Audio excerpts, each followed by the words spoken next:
Hello everyone, good evening, नमस्कार, जय हिंद। स्वागत है आप सभी का डागर कंसेप्ट के इस ऑनलाइन प्लेटफॉर्म पे। तो भाई कैसे हैं आप सभी लोग? उम्मीद करती हूँ सब लोग बहुत अच्छे होंगे। एग्जाम की तैयारी आप सभी की बहुत अच्छे से चल रही होगी और सभी लोग अपनी डे टू डे स्टडी जो है आपकी आप कर रहे होंगे और चीज़ों का रिवीजन भी आप कर रहे होंगे। तो चलिए भाई, हम अपनी फिजिक्स की क्लास के साथ आपके सामने लाइव हैं। अपनी फिजिक्स की क्लास में हमने अपना एक टॉपिक पूरा किया था जिसको हमने बोला था अपना यानी कि प्रकाश, यानी प्रकाश की पांचों घटनाओं के बारे में हम अपने टॉपिक में कर चुके हैं। और अब हमने शुरू किया था पिछली क्लास में अपना दर्पण, जिसमें हम दो दर्पणों के बारे में पढ़ चुके थे। आपका आपका अवतल दर्पण और आपका समतल दर्पण। इनसे जो क्वेश्चन आपके एग्जाम में पूछे जाते हैं हम उनके बारे में पढ़ चुके थे। अब हम यहाँ पे अपने उसी टॉपिक को आगे कंटिन्यू करने जा रहे हैं। अपने तीसरे दर्पण के बारे में हम पढ़ेंगे और उसके बाद हम शुरू कर लेंगे अपना लेंस। ठीक है, उसके बाद हम शुरू क्या कर लेंगे अपना लेंस। तो अभी हम पहले हम किसके बारे में पढ़ेंगे? दर्पणों के बारे में पढ़ेंगे। ठीक है, समतल दर्पण हम कर चुके हैं, अवतल दर्पण हम कर चुके हैं। अब यहाँ पे हमारा तीसरे दर्पण की बारी है, जिसे हमने नाम क्या दिया था? उत्तल दर्पण। जिसे हम नाम क्या देंगे? उत्तल दर्पण। और अंग्रेजी में इसे बोला जाता है कॉन्वेक्स मिरर। क्या बोला जाता है? Convex mirror. ठीक है, कॉन्वेक्स मिरर इसका नाम होता है। ठीक है, अब देखो, आपको ध्यान हो, अवतल दर्पण जब हमने बनाया था तो कुछ ऐसा बनाया था, ऐसा दर्पण जिसकी उभरी हुई साइड पेंट से ढकी गई हो और जिसके किनारे उभरे हुए हो और जो बीच से धसा हुआ हो, उस दर्पण को हमने क्या नाम दिया था? अवतल दर्पण। अब हम बात कर रहे हैं किसकी? उत्तल दर्पण की। तो अगर मैं बात करूं कि उत्तल दर्पण कैसा होता है, तो बस आपको ऐसा कर देना है, जहां उस दर्पण में हमने उभरी हुई साइड को कवर किया था, यहाँ पे हम उभरी हुई साइड को नहीं बल्कि इस धसी हुई साइड को कवर करेंगे। और ये जो दिशा होती है, इस दिशा से प्रकाश की किरण हम डालते हैं। यानी ये जो दर्पण होता है, ये कौन सी तरह का दर्पण होता है? अपना उत्तल दर्पण। ठीक है, उत्तल दर्पण। अब देखो, एग्जाम में आपसे यहां से क्वेश्चन कैसे पूछे जाएंगे। तो सबसे पहले तो आपसे क्वेश्चन पूछा जाएगा कि उत्तल दर्पण किसकी तरह व्यवहार करता है, यानी किरणों को फैलाएगा या फिर किरणों को इकट्ठा करेगा। अब हमने बात की थी अवतल दर्पण की। अवतल दर्पण किनारों से कैसा था? किनारों से तो था उभरा हुआ और बीच से धसा हुआ। ये किनारों से धसा हुआ है, बीच से उभरा हुआ है। वो किरणों को क्या कर रहा था? इकट्ठी कर रहा था। एक जगह पे अलग अलग दिशाओं से आने वाली किरणों को एक पॉइंट पे इकट्ठा कर रहा था। अब ये क्या करेगा? उसका उल्टा व्यवहार करेगा। ये उससे उल्टा व्यवहार करेगा। मान लीजिए इधर से, क्योंकि इस दिशा से तो पेंट कर रखा है, इधर से तो होगा नहीं, इधर से तो प्रकाश की किरण क्या नहीं होगी, हम डाल नहीं सकते। तो हम किधर से डालेंगे? इस दिशा से। जैसे ही मैं प्रकाश की किरण डालूंगी, आप देखो प्रकाश की किरण यहाँ टकराएगी। अब टकराने के बाद वो किरण अलग अलग दिशाओं में ऐसे फैल जाएगी। इधर हो सकता है वो इस दिशा में भी चली जाए। अगर मैं प्रकाश की किरण इधर से डालती हूँ, यहाँ से डालूंगी, तो वो इस दिशा में फैल जाएगी। अगर हम यहाँ से डालते हैं तो वो इस दिशा में फैल जाएगी। यानी आप देखो ये दर्पण कैसा व्यवहार कर रहा है। ये दर्पण प्रकाश की किरणों को अलग अलग दिशा में फैलाने का काम कर रहा है। अवतल दर्पण ने तो किरणों को इकट्ठा किया था, ये किरणों को फैला रहा है। तो इसके बारे में लिखेंगे कि यह दर्पण प्रकाश किरणों को, यह दर्पण प्रकाश किरणों को फैलाता है। ठीक है, किरणों को फैलाता है। इसी कारण हम इसे क्या बोलेंगे? अपसारी दर्पण। हम इसे क्या बोल देंगे? अपसारी। उसे हमने क्या बोला था? अभिसारी। और इसे हम क्या बोल देंगे? अपसारी। इसी कारण इसे अपसारी दर्पण भी कहा जाता है। अपसारी दर्पण भी कहते हैं। ठीक है भाई, तो ये चीज आप याद रखेंगे। ये दो लाइनों को अंडरलाइन कर लेना कि किरणों को क्या करता है? फैलाता है। और इसे हम इसी कारण क्या बोलते हैं? अपसारी दर्पण। आपसे पूछ लेंगे निम्नलिखित में से कौन सा दर्पण अपसारी दर्पण कहलाएगा, तो कौन सा दर्पण कहलाएगा? उत्तल दर्पण। ठीक है, अब ये कैसा होता है? किनारों से धसा हुआ, किनारों से धसा धंसा तथा बीच से उभरा दर्पण होता है।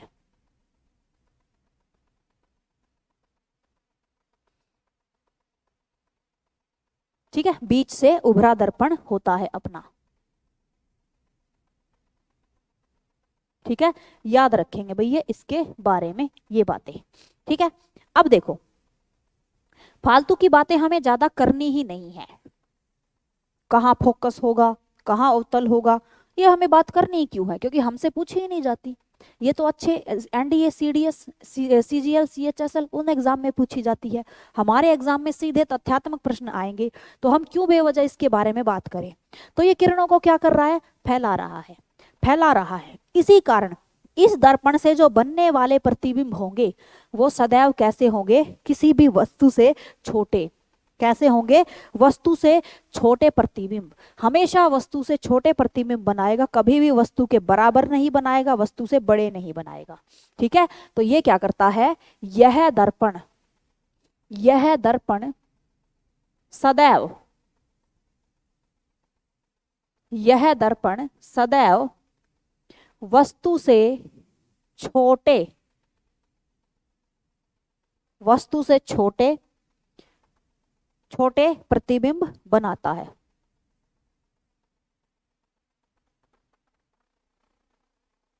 ठीक है, छोटे प्रतिबिंब बनाता है। ठीक है, सारे के सारे प्रतिबिंब इसके कैसे होंगे, वस्तु से छोटे। अब छोटे तो है, पर ये तो बताइए उल्टे होंगे, सीधे होंगे, आभासी होंगे, या फिर आपके काल्पनिक होंगे, कैसे होंगे। तो देखो इसके सारे प्रतिबिंब, सारे प्रतिबिंब कैसे बनाएगा, वस्तु से छोटे, और सारे के सारे प्रतिबिंब इसके होते हैं सीधे व आभासी, सीधे व आभासी।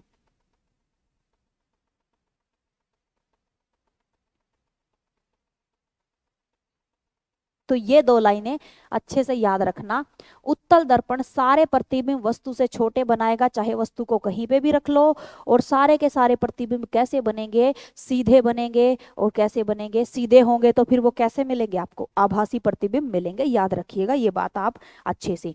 अब देखो, अब आपसे क्वेश्चन पूछा जाएगा वो कौन सा दर्पण है जो वास्तविक प्रतिबिंब बना सकता है। अब आप खुद मुझे बताओ कौन सा दर्पण है जो वास्तविक प्रतिबिंब बनाएगा। वास्तविक प्रतिबिंब हमेशा कैसे होंगे, उल्टे।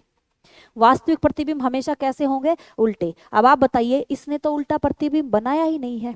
उल्टा प्रतिबिंब नहीं बनाया तो इसका मतलब ये कभी भी वास्तविक प्रतिबिंब नहीं बना सकता। समतल दर्पण हमेशा सीधे प्रतिबिंब बनाता है, तो वो भी वास्तविक प्रतिबिंब नहीं बना सकता। लेकिन अवतल दर्पण में याद करो, वो सीधे भी, उल्टे भी, वस्तु के बराबर भी, वस्तु से छोटे भी, वस्तु से बड़े भी, हर तरह के प्रतिबिंब बनाने में सक्षम है। तो इकलौता ऐसा दर्पण जो सीधे, उल्टे, वास्तविक, आभासी, सभी प्रकार के छोटे बड़े बराबर सारी तरह के प्रतिबिंब बनाने की क्षमता रखता है, वो दर्पण, इकलौता दर्पण अपना कौन सा है, अवतल दर्पण। ये बात आप याद रख लेंगे। ठीक है, ये बात आप सभी याद रखेंगे।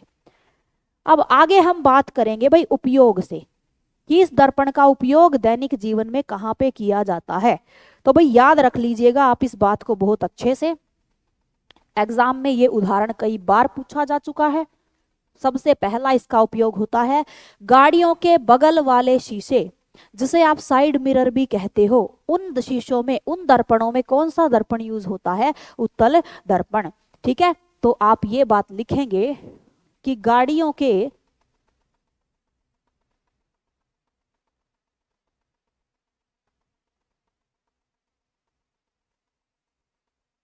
साइड मिरर, साइड मिरर जिसे आप क्या बोलते हो, बगल वाले शीशे।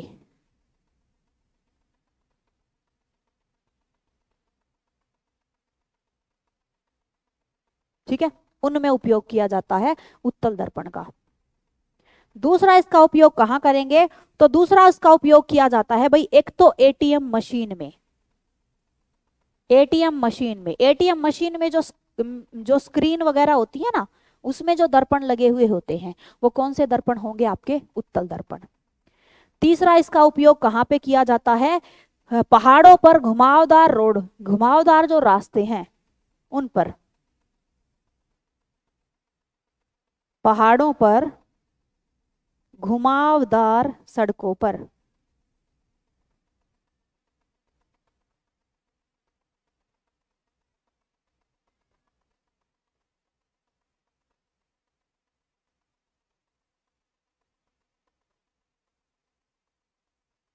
ठीक है, वहां इनका हम क्या करेंगे, उपयोग करेंगे।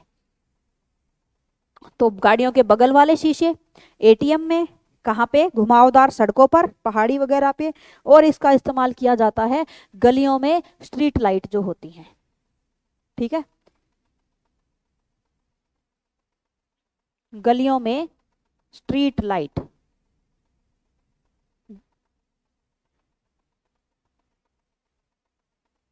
यहां उपयोग होता है आपका उत्तल दर्पण। ठीक है, ये सारे उपयोग हैं आपके उत्तल दर्पण के, याद रखेंगे आप सभी लोग। ठीक है, और एक तथ्य और याद रख लेना, नोट डाल के इसके बारे में, नोट डाल के लिख लेना कि इस दर्पण की आवर्धन क्षमता, इस दर्पण की आवर्धन क्षमता -1 होती है। आवर्धन क्षमता क्या होगी, -1। और माइनस का मतलब होता है कि ये जो होता है अपना दर्पण, ये कभी भी वस्तु से बड़े प्रतिबिंब नहीं बना सकता। -1 का मतलब होता है माइनस, माइनस का मतलब है छोटे, वस्तु से भी छोटे प्रतिबिंब बनाता है, हमेशा वस्तु से छोटे प्रतिबिंब बनाएगा।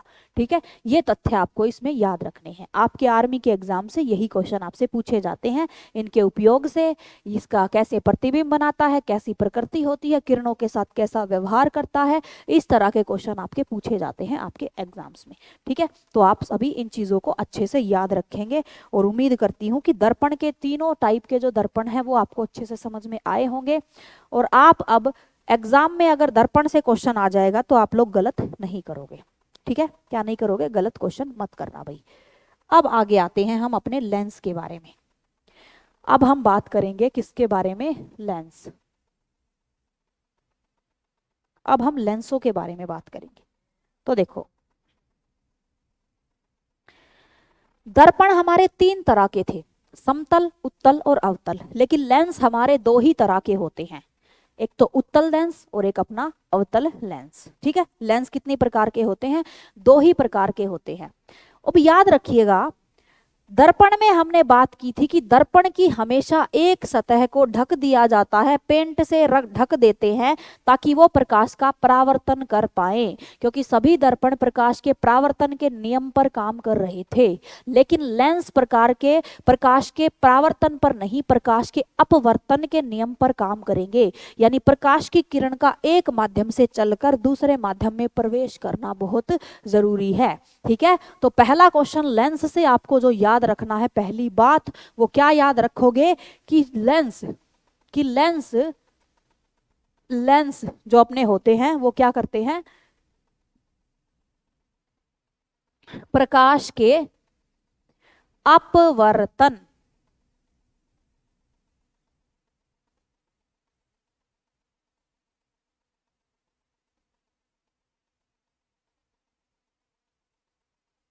प्रकाश के अपवर्तन के नियम पर काम करते हैं आपके लेंस। ठीक है, प्रकाश के अपवर्तन के नियम पर काम करेंगे। ठीक है, पहला नियम तो, पहली बात तो ये याद रखिएगा, ध्यान रखिएगा भाई, दर्पण करते हैं परावर्तन पर और लेंस करते हैं अपवर्तन के सिद्धांत पर कार्य। दूसरा दूसरा आपको याद रखना है लेंस के प्रकार। लेंस के प्रकार, कितनी प्रकार के लेंस हैं अपने जो हम उपयोग करते हैं, तो एक तो होता है उत्तल लेंस और एक होता है अवतल लेंस। ठीक है, उत्तल लेंस और दूसरा होगा अपना अवतल लेंस।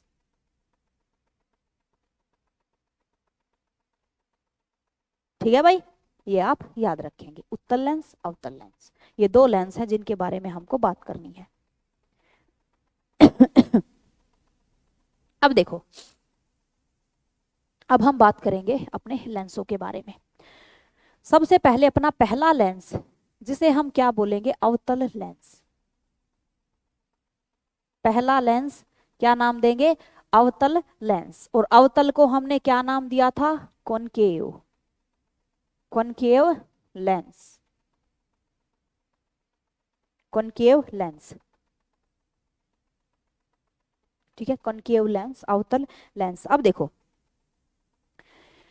बस इतना फर्क रखो, जैसा व्यवहार आपका जैसा व्यवहार आपका उत्तल दर्पण कर रहा था, ठीक वैसा ही व्यवहार आपका अवतल लेंस करेगा। ठीक है, कैसा व्यवहार करेगा? अवतल लेंस, अवतल दर्पण की तरह अपना अवतल, उत्तल दर्पण की तरह अपना अवतल लेंस व्यवहार करता है। तो पहली बात तो आप इसके बारे में ये लिखेंगे कि अवतल लेंस, अवतल लेंस उत्तल दर्पण की तरह व्यवहार करता है।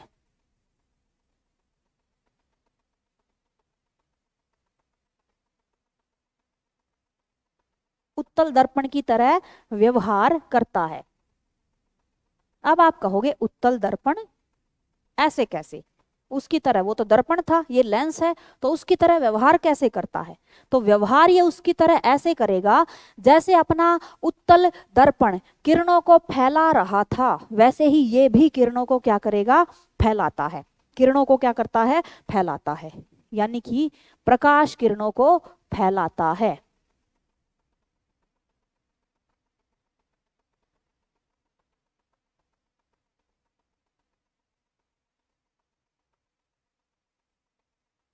प्रकाश किरणों को फैलाता है।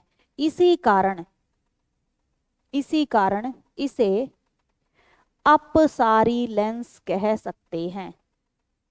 इसी कारण इसे अपसारी लेंस कह सकते हैं। किरणों को फैलाएगा।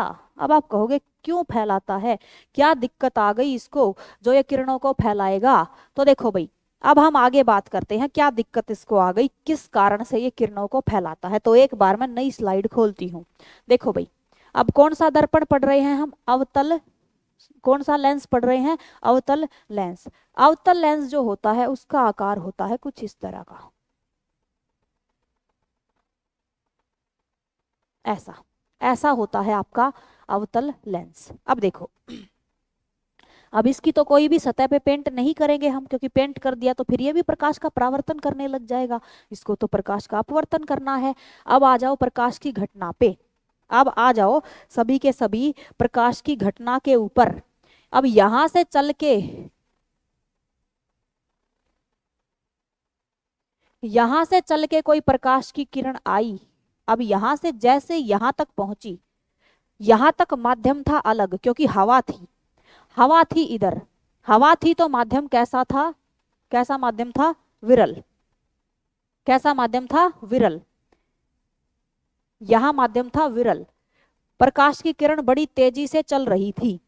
जैसे ही वो प्रकाश की किरण प्रवेश करेगी दर्पण के अंदर, अब दर्पण बना लेंस के अंदर, लेंस बना है कांच से, कांच है तो ठोस है, ठोस है तो कण पास पास होंगे, किरण की स्पीड क्या होगी? घटेगी। किरण की स्पीड में रुकावट आएगी, स्पीड में रुकावट आएगी तो किरण किस तरफ मुड़ेगी? अभिलंब की तरफ मुड़ेगी भाई, अभिलंब की तरफ मुड़ जाएगी। यानी जाना तो था उसको सीधे, पर वो हल्का सा अपने पथ से क्या हो जाती है? विचलित हो जाती है, हल्की सी मुड़ जाती है किरण इसके अंदर। लेकिन अब इस किरण को फिर से वापस बाहर आना है, क्योंकि किरण आर पार निकल जाएगी, वापस बाहर आएगी। तो यहाँ था माध्यम सघन, यहाँ माध्यम कैसा था? सघन। ये दर्पण ये लेंस कैसा माध्यम था?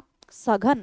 अब बाहर फिर से क्या मिल रही है उसको? हवा। तो बाहर का माध्यम फिर से कैसा हो जाएगा? विरल। तो अब ये फिर से किरण जब यहाँ बाहर जाएगी तो बाहर उसको फिर से वही खुला खुला माहौल मिलेगा, तो किरण अपनी स्पीड से ऐसे जाएगी भाई, ऐसे ऐसे। अब आप बताइए, किरण आई थी, फैल गई, ठीक है, एक दूसरी किरण आती ऐसे, ठीक है, ऐसे आती, फिर थोड़ी ऐसे मुड़ती, फिर वो किरण मान लो ऐसे चली गई। अब आप बताइए, किरणें फैल रही हैं कि नहीं फैल रही हैं? फैल रही है ना, अंत में जाके किरणों को क्या कर रहा है, एक दिशा से आती हुई किरणों को अलग अलग दिशाओं में फैलाने का काम कर रहा है। इसी कारण इस दर्पण को हमने क्या बोला, इसी कारण इस दर्पण को हमने बोला कि किरणों को फैलाता है। इसी कारण हमने इसको, इस लेंस को बोल दिया कि यह एक अपसारी लेंस होता है। कैसा लेंस होता है, अपसारी लेंस होता है। तो ये बात आप इसके बारे में याद रखेंगे, किरणों को फैलाता है। अगला तथ्य आपको याद रखना है कि ये जो दर्पण है भाई, जब उत्तल दर्पण की तरह व्यवहार कर रहा है तो फिर प्रतिबिंब भी उसके जैसे ही बनाता होगा। इसके प्रतिबिंब भी कैसे होंगे, बिल्कुल वैसे ही होंगे। यानी कि इसके प्रतिबिंब, इसके प्रतिबिंब सदैव सीधे व आभासी होंगे, सदैव सीधे व आभासी होंगे। ऐसे ही प्रतिबिंब तो अपना क्या बना रहा था, ऐसे ही प्रतिबिंब तो दर्पण बना रहा था। कौन सा दर्पण, उत्तल दर्पण सीधे और आभासी प्रतिबिंब बना रहा था। वैसे ही प्रतिबिंब कौन बनाएगा, अवतल लेंस बनाएगा। ठीक है, अवतल लेंस बनाएगा। तो याद रखेंगे सारे प्रतिबिंब कैसे होंगे, सीधे और आभासी होंगे। ठीक है, और सभी प्रतिबिंब, सभी प्रतिबिंब वस्तु से छोटे होंगे।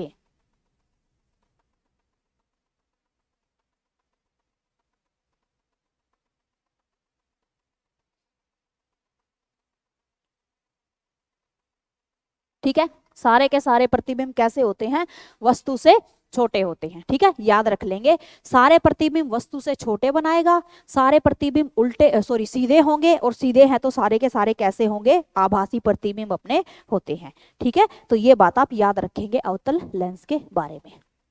अब आते हैं हम अपने अगले लेंस के बारे में, अगले लेंस के ऊपर आते हैं। अगला लेंस होगा अपना उत्तल लेंस। नेक्स्ट लेंस कौन सा है अपना, उत्तल लेंस। इसे हम क्या बोलेंगे, convex, convex lens, convex lens. ठीक है, कॉन्वेक्स लेंस।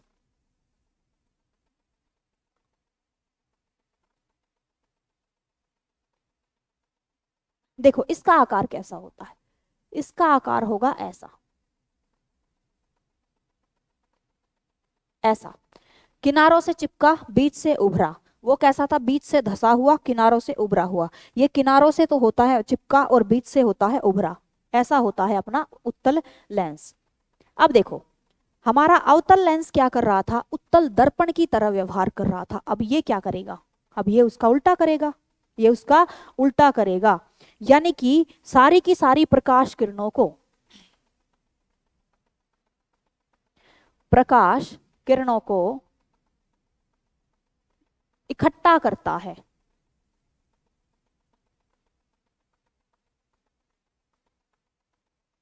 प्रकाश किरणों को इकट्ठा करता है, इकट्ठा करता है। इसी कारण, इसी कारण इसे अभिसारी लेंस कहा जाता है। उसे हमने क्या नाम दिया था, अपसारी लेंस। इसे हम क्या नाम देंगे, अभिसारी। इसी कारण इसे अभिसारी लेंस कहा जाता है।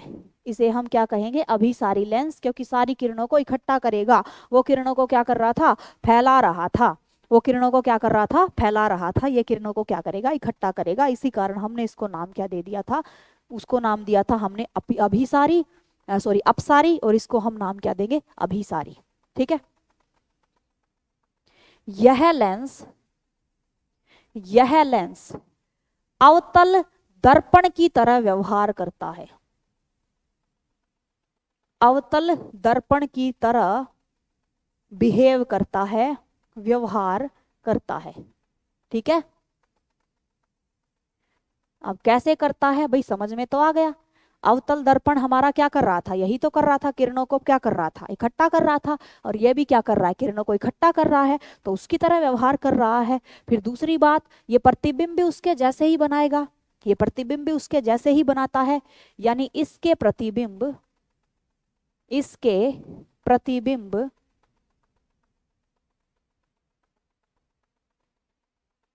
वस्तु से छोटे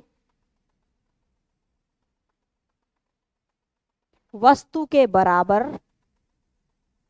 वस्तु से छोटे, वस्तु के बराबर व वस्तु से बड़े बनते हैं। तीनों तरह के बनते हैं।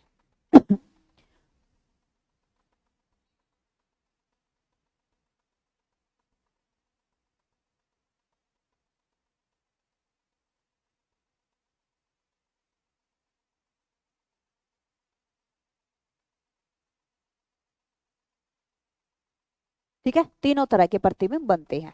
ठीक है, अब तीनों तरह के बनते हैं तो फिर सीधी सीधी बात है, प्रतिबिंब,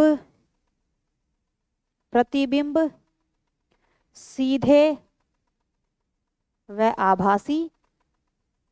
जो सीधे होंगे वो प्रतिबिंब कैसे पाए जाएंगे? आभासी तथा उल्टे व वास्तविक।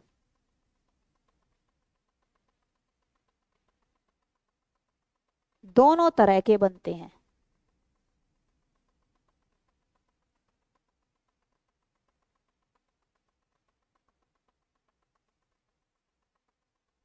ठीक है, दोनों तरह के बनते हैं। ये बातें आप याद रखेंगे इसके बारे में, इस लेंस के बारे में ये बातें याद रखेंगे। ठीक है, ये बिल्कुल अवतल दर्पण की तरह व्यवहार करेगा और वो बिल्कुल उत्तल दर्पण की तरह व्यवहार करता है। ठीक है, ये बातें आप याद रख लेंगे। अब देखो, अब हम करेंगे दो ही तरह के लेंस हमको करने थे और दोनों तरह के लेंस अपने हो चुके हैं। अब हम बात करेंगे नेत्र संबंधी कुछ बीमारियां होती हैं अपनी, जिन्हें लेंस की बीमारियां कहा जाएगा। देखो, आंखों संबंधी वैसे तो बहुत सारे रोग होते हैं, आपके ग्लूकोमा, आपका ट्रैकोमा, ग्लूकोमा, ठीक है, और मोतियाबिंद वगैरह। लेकिन अभी यहाँ पे हम लेंस और दर्पण की बात कर रहे हैं। अब आंख में दर्पण तो लगता नहीं है, आंख में लगते हैं लेंस। तो यानी कि अब हम उन बीमारियों की बात करेंगे जो लेंस की बीमारियां हैं और लेंस लगा के जिनको ठीक किया जा सकता है। ठीक है, या जो जो लेंस की गड़बड़ के कारण होती हैं, जिन्हें लेंस को बदल के ठीक किया जा सकता है। तो अभी हम करेंगे आंख संबंधी दोष, जो एग्जाम में पूछे जाते हैं। आंख संबंधी दोष, रोग जो लेंस की गड़बड़ के कारण होते हैं। ठीक है, यहाँ से भी आर्मी बार बार क्वेश्चन पूछती है भाई। ठीक है, ये लेंस वगैरह जो दर्पण वगैरह होते हैं ना आंखों के, यहाँ से क्वेश्चन कई बार पूछा जा चुका है। चलो भाई, तो सबसे पहली बीमारी, पहली अपनी आंख की बीमारी है जिसे आप बोलेंगे निकट दृष्टि दोष। निकट दृष्टि दोष पहला रोग है अपना, निकट दृष्टि दोष, निकट दृष्टि रोग। अब देखो, निकट दृष्टि, अब इसके नाम पे मत जाना भाई कि निकट दृष्टि, इसका मतलब ये हो गया कि निकट की वस्तुएं देखने में दिक्कत आती है और दूर की वस्तुएं साफ दिख जाती हैं। इसके नाम पे मत जाना, इसका काम बिल्कुल नाम से अलग होता है। ठीक है, नाम काम बिल्कुल अलग होता है, नाम बिल्कुल अलग अलग है। इसमें क्या होता है, निकट की वस्तु तो साफ दिखाई देती है, निकट की वस्तु स्पष्ट दिखती है,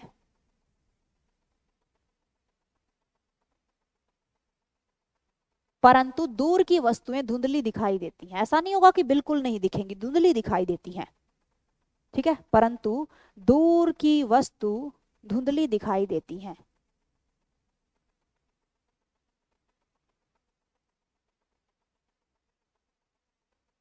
ये दोष है अपना निकट दृष्टि। निकट की वस्तुएं स्पष्ट दिखेंगी लेकिन दूर की वस्तुएं कैसी होती हैं, साफ दिखाई देती हैं। लिखेंगे इसे, या फिर इस दोष को मायोपिया भी कहा जाता है।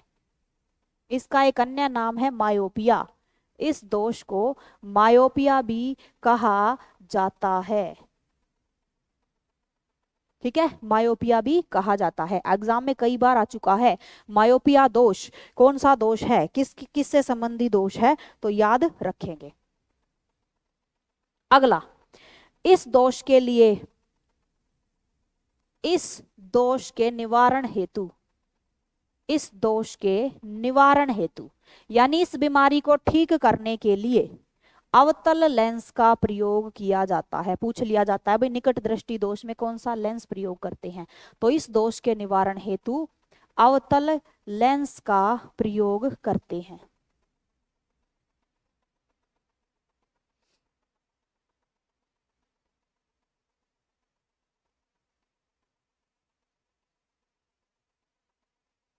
ठीक है, अवतल लेंस का प्रयोग करते हैं, ध्यान रखिएगा। इस दोष में प्रतिबिंब रेटिना से आगे बनता है, यानी हमारा प्रतिबिंब बनना तो चाहिए रेटिना के ऊपर, पर रेटिना पे नहीं बनता, रेटिना से आगे बनता है। ठीक है, जैसे ये हो गई आपकी आंख, जैसे मान लो ये आपकी आंख है, ये आपकी आंख में हो गया आपका कॉर्निया, लेंस वगैरह।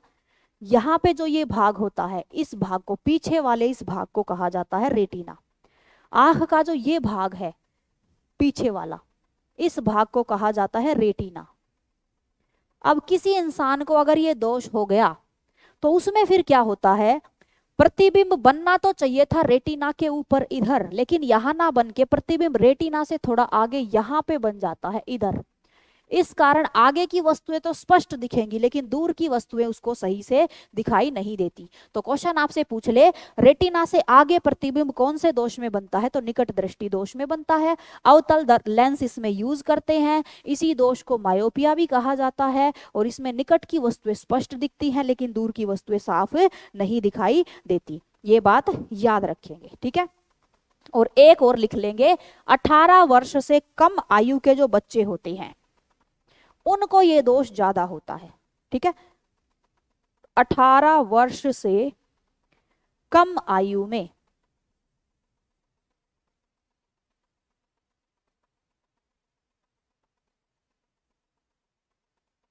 यह दोष अधिक होता है। यानी छोटे छोटे बच्चों को जो चश्मे चढ़ जाते हैं ना, तो उनके चश्मों में जो लेंस लगे हुए होते हैं वो अवतल लेंस ही होता है, क्योंकि उन बच्चों को निकट दृष्टि दोष की संभावनाएं ज्यादा होती हैं। ठीक है, चलिए, तो पहला दोष आपको समझ में आया होगा। दूसरा दोष होता है आपका दूरदृष्टि दोष।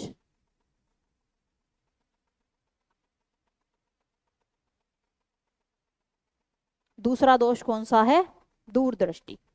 ठीक है, दूरदृष्टि दोष। अब देखो, दूरदृष्टि जो दोष होता है इसमें क्या होता है कि इसके अंदर दूर की वस्तुएं साफ दिखती हैं,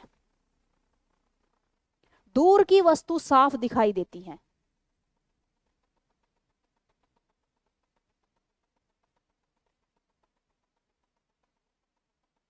साफ दिखती हैं, परंतु परंतु पास की वस्तुएं धुंधली दिखाई देती है। दूर की वस्तुएं तो साफ दिखेंगी, परंतु पास की वस्तु धुंधली दिखाई देती हैं।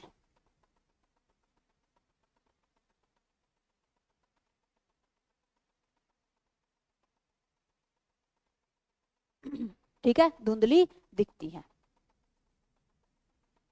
अब देखो, धुंधली तो दिख गई।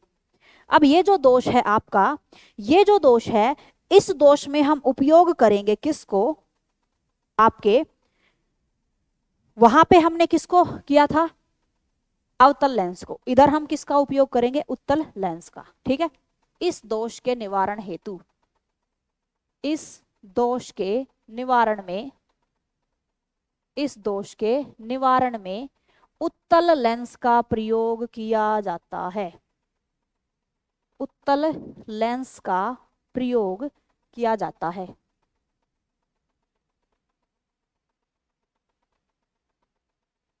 ठीक है, उत्तल लेंस का प्रयोग करते हैं। ठीक है, उत्तल लेंस का प्रयोग करेंगे और लिखेंगे, इस रोग में, इस रोग में प्रतिबिंब रेटिना के पीछे बनता है। वहां तो रेटिना के आगे बन रहा था, यहां प्रतिबिंब रेटिना के पीछे बनता है। इस रोग में प्रतिबिंब रेटिना से पीछे, रेटिना से पीछे बनता है। ठीक है, कहां बनेगा, रेटिना से पीछे बनेगा। ठीक है, याद रखेंगे इसके बारे में। अगला लिखेंगे, इस रोग को, इस रोग को हाइपर, हाइपर मेट्रोपिया, उसे हमने क्या बोला था, मायोपिया, और इसका दूसरा नाम क्या हो जाएगा, हाइपर मेट्रोपिया भी कहते हैं। इस रोग को हाइपरमेट्रोपिया भी कहा जाता है। और अवतल लेंस का उपयोग करते हैं, प्रतिबिंब बनेगा रेटिना के पीछे, दूर की वस्तु साफ दिखाई देती है, पास की वस्तुएं साफ दिखाई नहीं देती। ठीक है, याद रख लेंगे। और देखो भाई, और इस दोष के बारे में एक बात और याद रखेंगे कि ये जो दोष होता है वो मध्य उम्र में, यानी कि ये समझ लीजिए प्रौढ़ अवस्था में, जो अपनी 35-40 साल की उम्र होती है ना, प्रौढ़ लोगों को यह रोग ज्यादा होता है। ठीक है, 18 वर्ष से कम लोगों को कौन सा था, निकट दृष्टि, और प्रौढ़ लोगों को ज्यादा कौन सा होता है, अपना दूरदृष्टि दोष। ठीक है, दूरदृष्टि दोष इन लोगों को ज्यादा होता है। अब देखो अगला रोग नंबर 3, दोष नंबर 3। तीसरा दोष होता है आपका, तीसरा दोष होता है जिसे आप बोलेंगे जरा दृष्टि दोष। जरा दृष्टि दोष ये बुढ़ापे में, भाई नाम जरा का मतलब होता है बुढ़ापा, बूढ़े लोगों को, जो 50-55 साल से ऊपर उम्र के लोग हो जाते, 60 के 65 के, उन लोगों को ये दोष होता है। इस दोष को प्रेस बायोपिया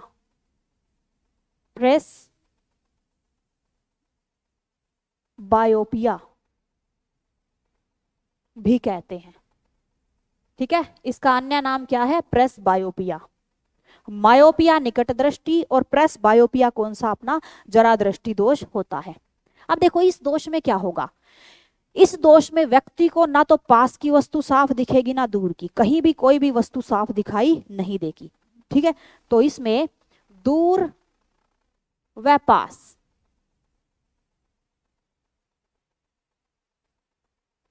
दोनों जगह की वस्तुएं साफ दिखाई नहीं देती।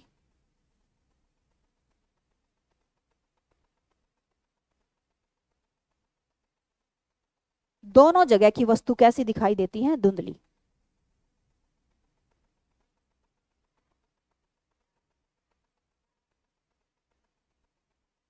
अभी आप ही बताओ मुझे, ना पास की साफ दिख रही है ना दूर की दिख रही है, तो यहाँ पे हम कैसे दर्पण लेंस का यूज करेंगे। आपने देखे होंगे ना बूढ़ों के चश्मे, बुजुर्गों के चश्मे, ऐसे चश्मे होते हैं जिनमें नीचे की तरफ और ऊपर की तरफ, यानी एक ही शीशे में दोनों लेंस उपयोग किए जाते हैं।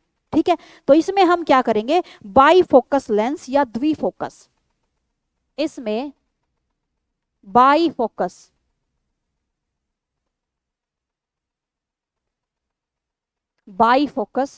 या द्विफोकस लेंस का उपयोग करते हैं।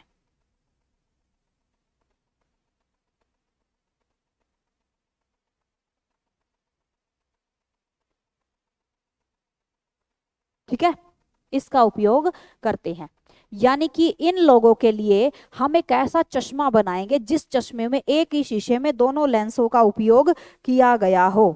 ठीक है, दोनों का उपयोग किया गया हो, जैसे ये चश्मा है।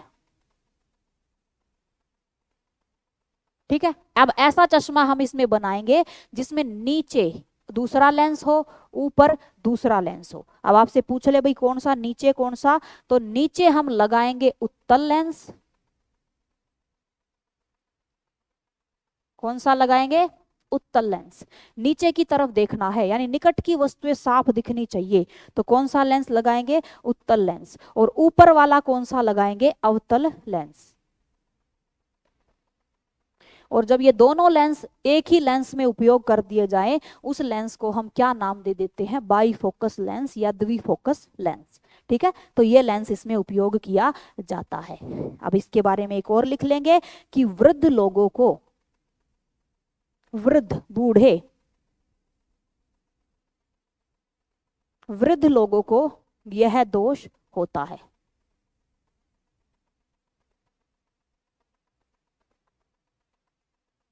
ठीक है, वृद्ध लोगों को यह दोष होता है, याद आप सभी रख लेंगे। अब एक लास्ट दोष है, अंतिम दोष है, चौथा दोष। अंतिम दोष है जो लेंस के कारण होता है, इसे आप बोलेंगे अबिंदुकता। अबिंदुकता दोष। अब आप इसे वो बंदूक मत समझ लीजिएगा, गोली वाली बंदूक, कि जिसके पास गोली नहीं होती उसको ये दोष हो जाएगा। अबिंदुकता, अबिंदुकता इसका मतलब है कि प्रतिबिंब रेटिना पर एक जगह न बन के कई जगह बनता है। अब एक जगह बनेगा तो हमको किसी भी वस्तु का एक ही रूप दिखेगा, एक ही प्रकृति दिखेगी, एक ही वस्तु दिखेगी। लेकिन इसमें क्या होता है, इंसान का आगे का लेंस टेढ़ा मेढ़ा हो जाता है किसी भी कारण से, किसी हादसे के कारण, जिसके कारण प्रकाश की किरण अलग अलग दिशा में जाके टकराएगी और आंख पे अलग अलग जगह जाके बिंदु बनाती है, जिसके कारण उस इंसान को एक ही चीज की कई सारी छवियां नजर आती हैं, कई सारी कॉपियां नजर आती हैं। तो इसमें प्रतिबिंब रेटिना पर कई स्थानों पर बनता है। ठीक है, कई स्थानों पर बनता है, कई जगह पे बनेगा, एक जगह पे नहीं बनेगा, कई अलग अलग जगह पे प्रतिबिंब बन जाता है। ठीक है, अब इस दोष को एस्टिग्मेटिज्म,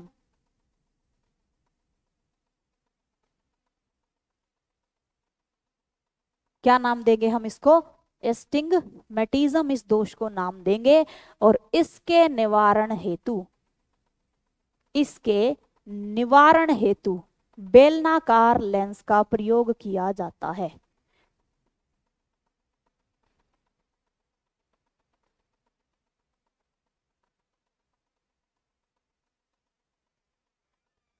ठीक है,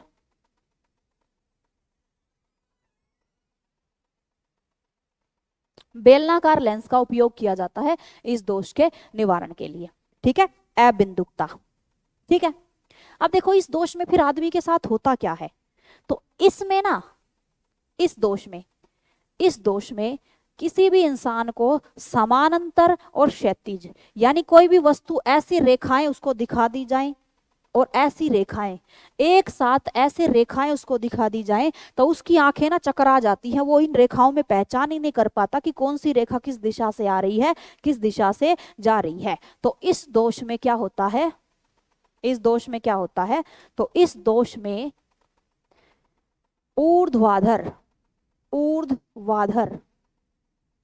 ऊर्ध्वाधर व क्षैतिज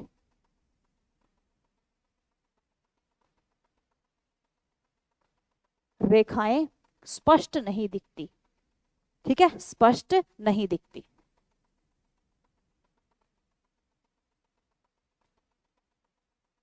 ठीक है, इस दोष में ऊर्ध्वाधर और ये स्पष्ट दिखाई नहीं देती, ये आप याद रखेंगे। ठीक है भाई, सभी के सभी लोग याद रखिएगा इन चीजों को। अब देखो, अब यहाँ पे भाई ये 4 दोष थे जो आपके इससे जरूरी थे, जो आपको याद रखने थे। अब हम बात करेंगे कुछ महत्वपूर्ण तथ्यों की जो इस टॉपिक से आपके बनते हैं। महत्वपूर्ण तथ्य, इंपॉर्टेंट तथ्य, वन लाइनर तथ्य। तो सबसे पहले हम यहाँ पे लिखेंगे आपका अवतल लेंस के अन्य उपयोग।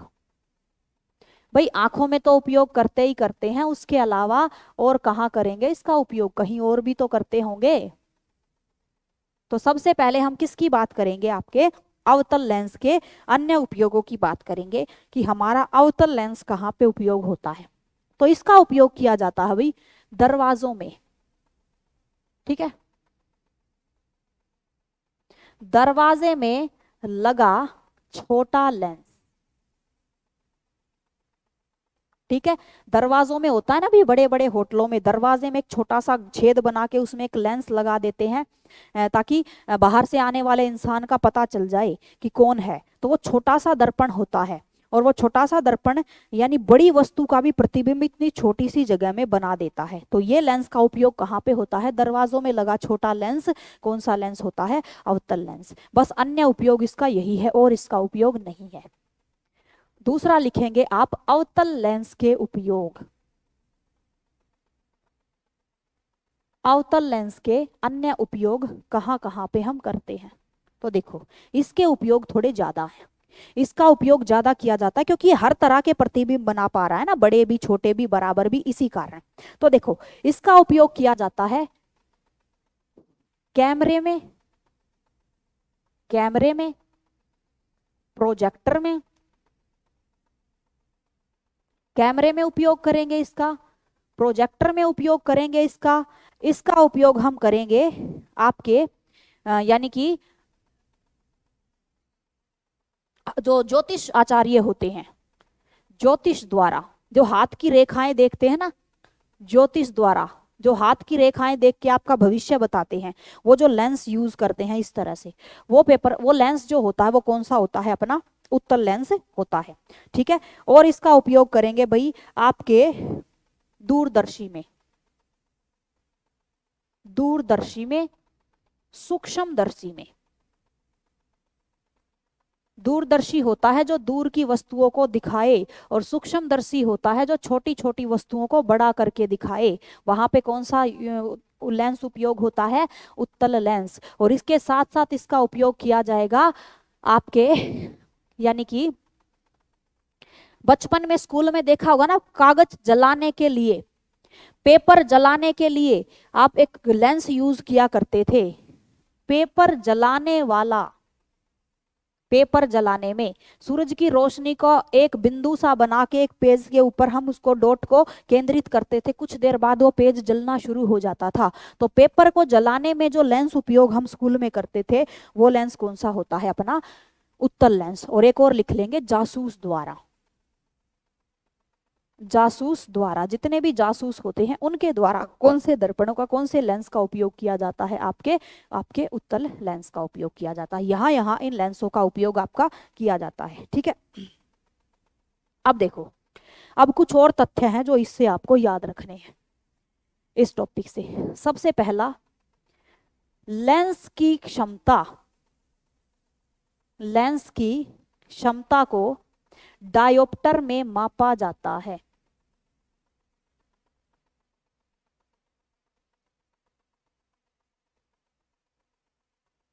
ठीक है, लेंस की क्षमता को किस में मापते हो, डायोप्टर में। कई बार एग्जाम में पूछा जा चुका है कि लेंस की क्षमता को किस में मापा जाता है, डायोप्टर में मापा जाता है। ठीक है, अगला लिखेंगे,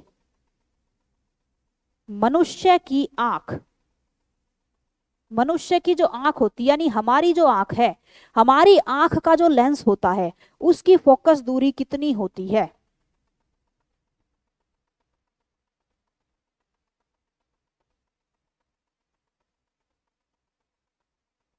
मनुष्य के आंख के लेंस की फोकस दूरी होती है भाई 1.7 सेंटीमीटर या फिर 17 mm। ठीक है, माइक्रोमीटर। 1.7, 1.7 सेंटीमीटर, सेंटीमीटर में लिखोगे तो 1.7, और अगर माइक्रोमीटर में लिखोगे तो 17 माइक्रोमीटर होती है। ठीक है,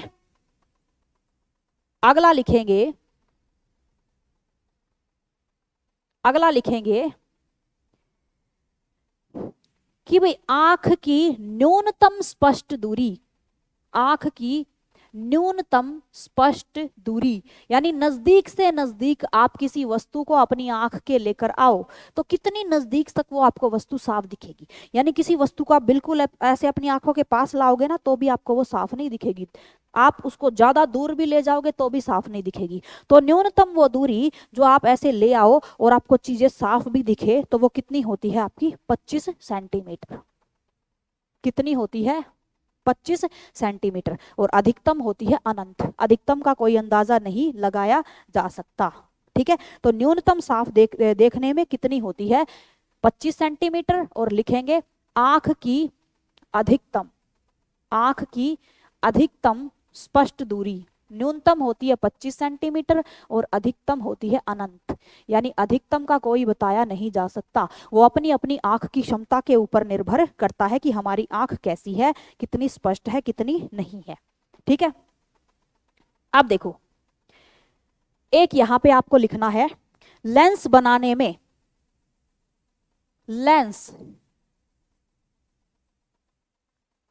फ्लिंट कांच के बनाए जाते हैं। ठीक है, लेंस से जो भी भाई एग्जाम के आपके वन लाइनर क्वेश्चन बनते हैं ना इंपॉर्टेंट वाले, वो करवा रही हूँ ताकि आपके काम रहे, आपको एक भी क्वेश्चन बाहर ना जाए। ठीक है, तो लेंस कौन से कांच के बनते हैं? फ्लिंट कांच के लेंस बनाए जाते हैं। ठीक है, मानव आंख, मानव आंख के लेंस की क्षमता, यानी हमारी आंख जो कैसी है वो भी तो एक लेंस ही है, तो हमारी आंख में जो लेंस होता है उसकी क्षमता कितनी होती है? 60 डायोप्टर। ठीक है, मानव आंख जो होती है उस लेंस की, उस आंख में जो लेंस होता है उस लेंस की क्षमता होती है 60 डायोप्टर। ठीक है, 60 डायोप्टर। अगला लिखेंगे, मानव आंख 576 मेगा पिक्सल, 576 मेगापिक्सल कैमरे की भांति व्यवहार करती है।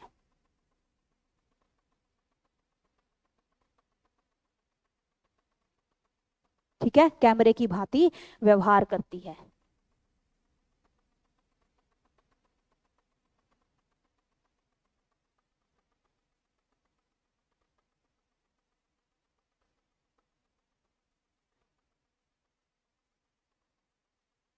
रेटिना पर, हमारी आंख के रेटिना पर प्रतिबिंब सदा उल्टे व वास्तविक बनते हैं। ठीक है, पूछ लिया जाता है मानव आंख की रेटिना पर जो प्रतिबिंब बनते हैं वो हमेशा कैसे बनेंगे? उल्टे व वास्तविक बनते हैं। ठीक है, सदैव प्रतिबिंब कैसे बनेंगे? उल्टे बनेंगे, और कैसे बनेंगे? वास्तविक होंगे। ठीक है, उल्टे होंगे और उसके साथ साथ कैसे होंगे? वास्तविक होंगे। ठीक है, अब देखो, ये सारे के सारे तथ्य आपके एग्जाम की दृष्टि से बहुत इंपॉर्टेंट है भाई। ठीक है, बहुत इंपॉर्टेंट है। आप देखो, एक और लिखवा देती हूं मैं तुमको, एक तथ्य और लिखवा देती हूं। पानी के अंदर बना बुलबुला, पानी के अंदर, पानी के अंदर जैसे पानी के अंदर बुलबुला बन जाता है ना, तो वो हमेशा बना बुलबुला, बना बुलबुला, बुलबुला बुनबुना लिख दिया भाई, बुलबुला पानी के अंदर बना बुलबुला सदैव अवतल लेंस की भांति व्यवहार करता है। अवतल लेंस की तरह कार्य करता है। ठीक है, पूछा जा चुका है भाई कि पानी के अंदर बुलबुला कैसे लेंस की भांति व्यवहार करेगा, तो पानी के अंदर बना बुलबुला आपके अवतल लेंस की तरह व्यवहार करता है। ठीक है, ठीक है, अगला है पानी की बूंद, बारिश के जो पानी की बूंद होती है, पानी की बूंद उत्तल लेंस की भांति व्यवहार करती है।